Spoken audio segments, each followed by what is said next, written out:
하나님의 말씀 같이 보시겠습니다. 전도서 5장 1절에서 9절 말씀을 함께 봉독하겠습니다. 함께 읽겠습니다. 너는 하나님의 집에 들어갈 때에 내 발을 삼갈지어다. 가까이하여 말씀을 듣는 것이 우매한 자들이 제물 드리는 것보다 나으니 그들은 악을 행하면서도 깨닫지 못함이니라. 너는 하나님 앞에서 함부로 입을 열지 말며 급한 마음으로 말을 내지 말라. 하나님은 하늘에 계시고 너는 땅에 있음이니라. 그런즉 마땅히 말을 적게 할 것이라. 걱정이 많으면 꿈이 생기고 말이 많으면 우매한 자의 소리가 나타나느니라. 내가 하나님께 서원하였거든 갚기를 더디게 하지 말라. 하나님은 우매한 자들을 기뻐하지 아니하시나니 서원한 것을 갚으라. 서원하고 갚지 아니하는 것보다 서원하지 아니하는 것이 더 나으니 내 입으로 내 육체가 범죄하게 하지 말라. 사자 앞에서 내가 서원한 것이 실수라고 말하지 말라. 어찌 하나님께서 내 목소리로 말미암아 진노하사 내 손으로 한 것을 멸하시게 하랴. 꿈이 많으면 헛된 일들이 많아지고 말이 많아도 그러하니 너는 오직 하나님을 경외할지니라. 너는 어느 지방에서든지 빈민을 학대하는 것과 정의와 공의를 짓밟는 것을 볼지라도 그것을 이상히 여기지 말라. 높은 자는 더 높은 자가 감찰하고 또 그들보다 더 높은 자들도 있음이니라. 땅의 소산물은 모든 사람을 위하여 있나니 왕도 밭의 소산을 받느니라. 아멘. 하나님의 말씀입니다. 오늘 본문 전도서 5장 1절 말씀을 한번 같이 보시면 오늘 전체 본문의 가장 핵심의 내용이 1절에 다 요약이 되어져 있습니다. 너는 하나님의 집에 들어갈 때에 내 발을 삼갈지어다. 여기서 내가 하나님의 집에 들어갈 때에는 무엇을 말하는 것이냐 하면 성전에 들어가기 전이죠. 성전에 들어가는 것은 예배하는 것을 의미하죠. 제사를 드리고 그 솔로몬의 성전에 들어갈 때 자기 자신에게 또 자기 아들들에게 또 그 모든 백성에게 요구하는 것이 무엇이냐 하면 내 발을 삼갈지어다입니다. 여기서 내 발을 삼갈지어다라는 말의 의미가 무엇일까요? 그것은 어떤 길을 갈 때 조심하라고, 여기 맨홀 뚜껑이 열려 있으니까 조심하라고 사인이 있으면 사람들이 조심하겠죠. 여기 페인트가 다 아직 안 말랐는데 주의하라고 편말이 붙어 있으면 손을 대지 않을 겁니다. 그러한 것이죠. 하나님의 집에 들어갈 때 조심하라는 거죠. 근데 여러분, 우리가 정말 예배의 실패는 가장 위태로운 실패입니다. 솔로몬도 그것을 알았어요. 그래서 그 하나님의 성전에서 예배자로서 온전히 성공하고 하나님이 기뻐하시는 예배자가 되기 위해서 정말 필요한 것이 무엇인가? 그것은 성전에 들어가기 전에 이미 결정이 나는 것입니다. 여러분, 우리도 마찬가지입니다. 내가 죄를 많이 짓고 회개하는 마음으로 하나님 앞에 예배 자리에 와서 눈물 흘리고 참회하고 하나님의 은혜를 맛보는 것, 그것이 가능한 이유는 그 예배의 자리가 어떠한 죄인이라도 하나님께서 용서하시고 다시 만나주시고 우리의 자리를 다시 찾게 해주시는 것이기 때문에 그렇습니다. 여러분, 온전한 예배를 그런데 어떻게 가능하게 될까요? 어떻게 온전한 예배를 드릴 수 있을까요? 그것은 나의 삶 가운데서 내 발을 삼갈 때 가능한 것입니다. 로마서에서도 너희가 드려야 할 영적 예배를 뭐라고 이야기하고 있냐면 너희의 몸을 산 제물로 드리라는 거예요. 여러분, 그래서 정말 예배의 자리는, 성전은 예배를 위한 장소고 기도를 위한 장소죠.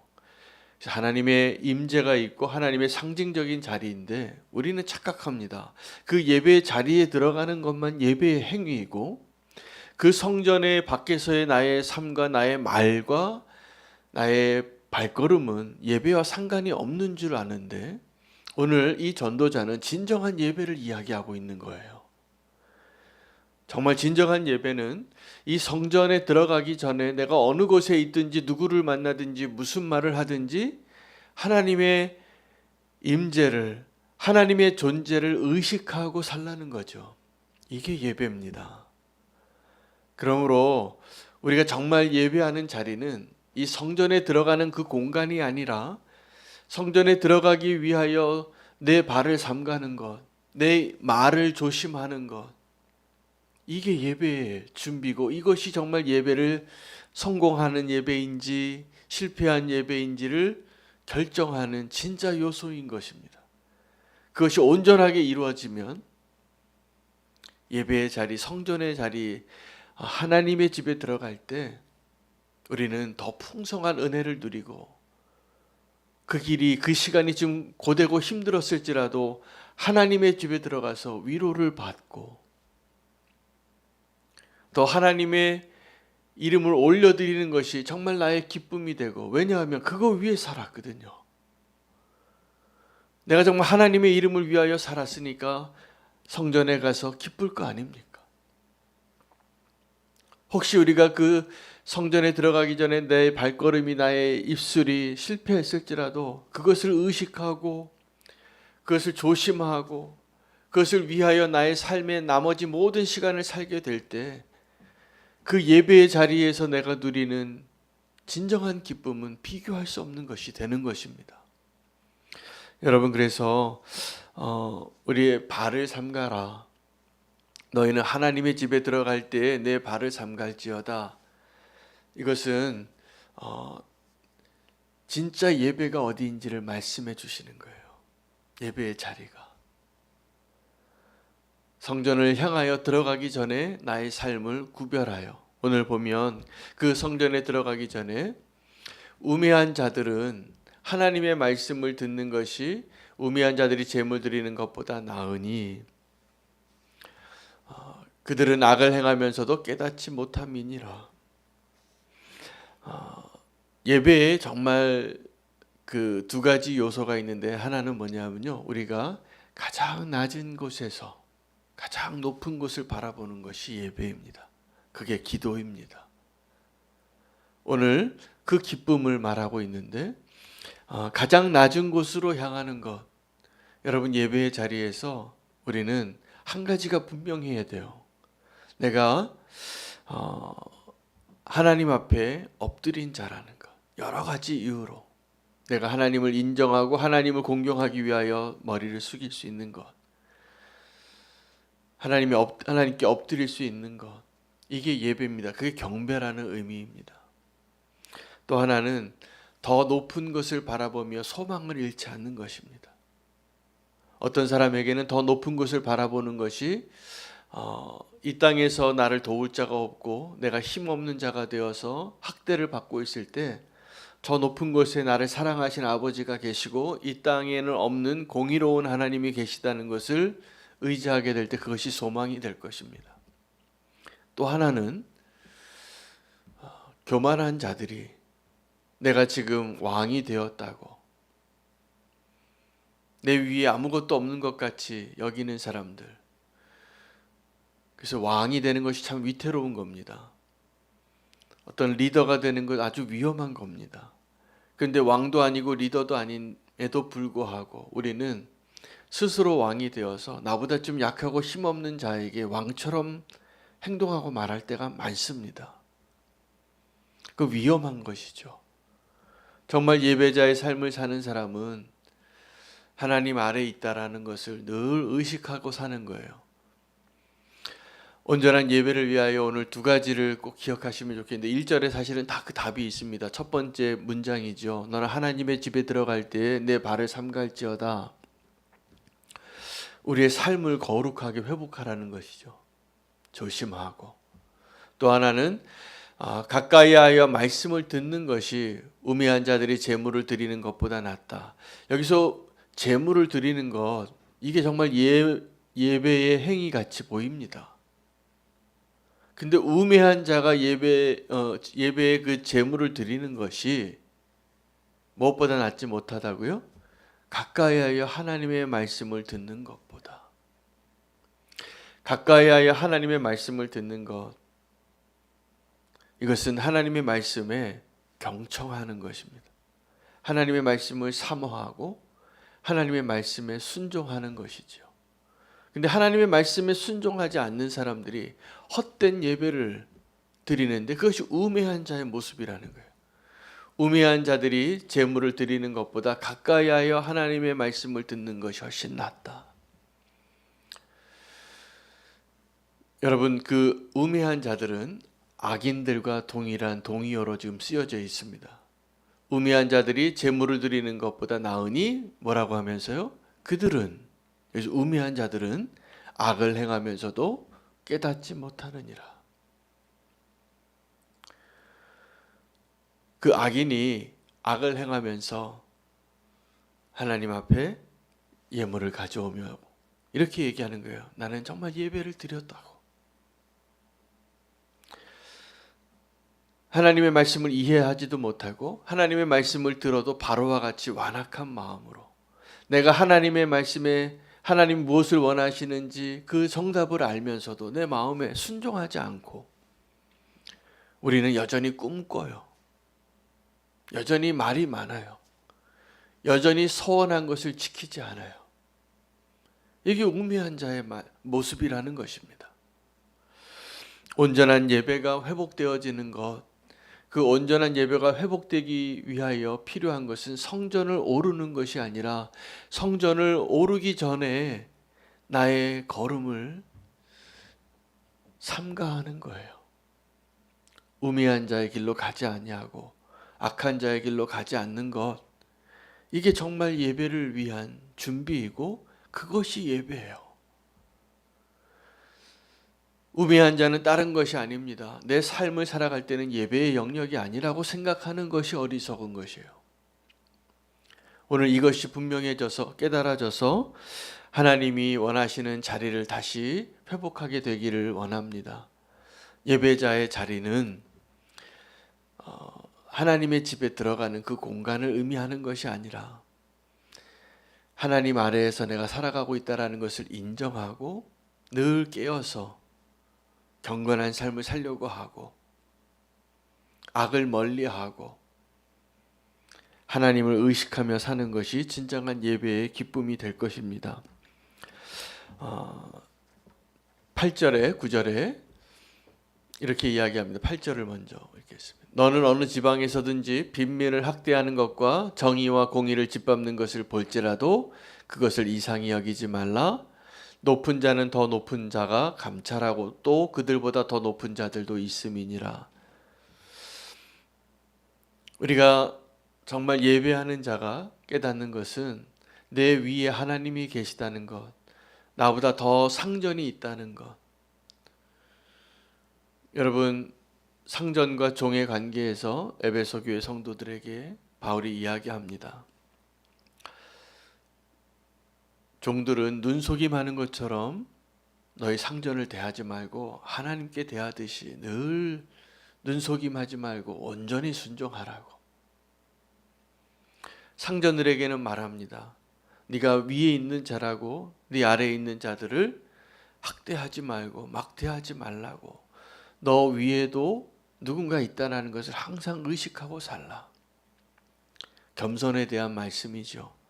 교만하지 말라고. 근데 교만하지 말라. 이게 예배의 핵심이에요. 하나님 앞에서 내가 늘 하나님의 은혜가 필요하고 하나님의 그 보호하심에 또 하나님의 그 사랑하는 손길 안에 늘 거하는 것, 그것을 인정하는 것. 그래서 이렇게 요약을 합니다. 이 땅의 소산을 왕도 먹느니라. 하나님의 은혜 아래 있다라는 것이죠. 누구도요? 왕도. 왕은 그 자리가 하나님을 대신하는 자리와 같은 위치에 있는 사람입니다.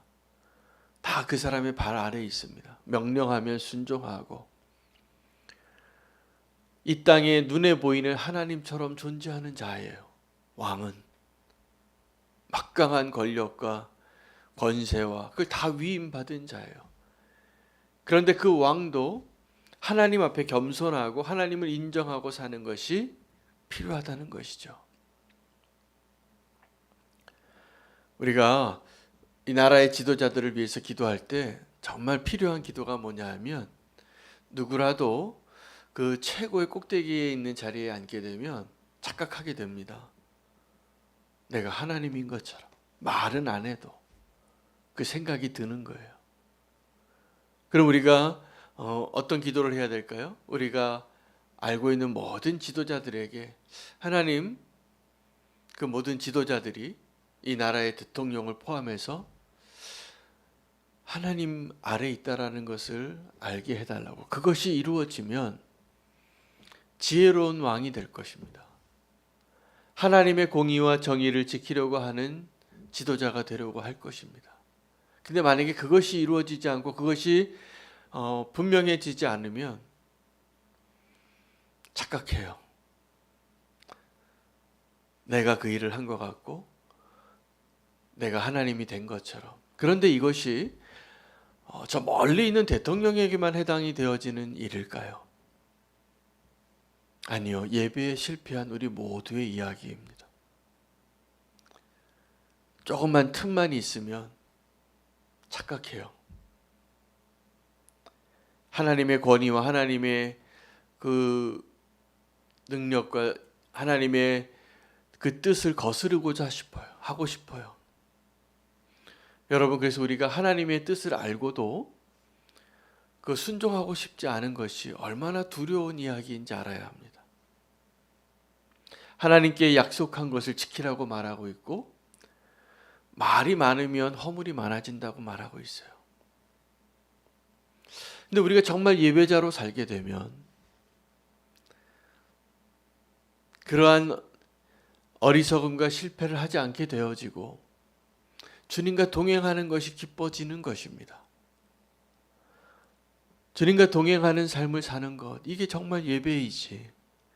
이 세상에서 살 때 지금 이 성전 밖에서의 나의 시간들, 그때는 내 멋대로 살고 싶고 충성하지 못하고 게으르고 연약하고 쓰러지고 실패한 예배의 모습은 바로 거기에 있는 것입니다. 근데 문제는 그렇게 살다가 하나님 앞에 나올 때 두 가지의 모습으로 공존해가는 이 삶의 모습을 금지하라는 거예요. 멈추라는 거예요. 그래서 너는 하나님의 집에 들어갈 때 너의 발을 조심하라. 너의 말을 조심하라. 너희가 서원한 것을 꼭 먼저 지키라. 우리의 예배가 회복되어지면 우리의 삶이 회복이 되어집니다. 이것이 굉장히 중요한 영적인 순서입니다. 근데 예배가 회복되어지는 것이 피곤한데 꼭 이 새벽 기도의 자리에 나오시라, 이게 아니에요. 정말 예배의 회복은 나의 삶의 모든 영역에서 하나님을 인정하고 사는 것을 의미하는 것이에요. 너의 발을 삼가라. 가까이에서 하나님의 말씀을 늘 듣고 그 말씀대로 살려고 노력하라. 이게 훨씬 중요한 거예요. 하나님의 정의와 공의를 짓밟지 말고 하나님 앞에서 하나님을 인정하고 사는 삶, 오늘 그 삶이 다시 회복되어지시기를 축복합니다. 그래서 정말 우리의 삶이 회복되어지고 힘을 얻고 기쁨으로 충만하게 되어지는 길은 예배의 회복에 있고요. 그 예배의 회복을 위해서 필요한 영역은 하나님의 집에 들어가기 전에 있는 것입니다. 오늘 우리의 삶이 예배자의 삶으로 변화되어지기로 결단하며 함께 나아가시기를 축복합니다. 정말 예배의 자리로 나아가시기를 바랍니다. 그래서 예배하듯이 모든 일을 하는 겁니다. 죽게 하듯이. 청소를 해도, 설거지를 해도, 가서 직장에서 누구를 만나도, 자녀를 대해도, 부모를 대해도 예배하듯이 대하십시오. 그러면 우리가 우리의 모든 삶이 하나님과 함께하는 삶이 되어지고 하나님이 우리에게 주시고자 하는 모든 축복의 열매를 맛보는 시간으로 다 바뀌어질 것이라고 저는 믿습니다. 할렐루야. 우리의 삶이 회복되어지는 놀라운 그 예배의 축복을 허락하여 주시옵소서. 예배의 자리가 다른 것이 아니라 내 삶의 자리임을 확신하고 결단하며 기도하겠습니다. 오늘 함께 기도할 선교사님을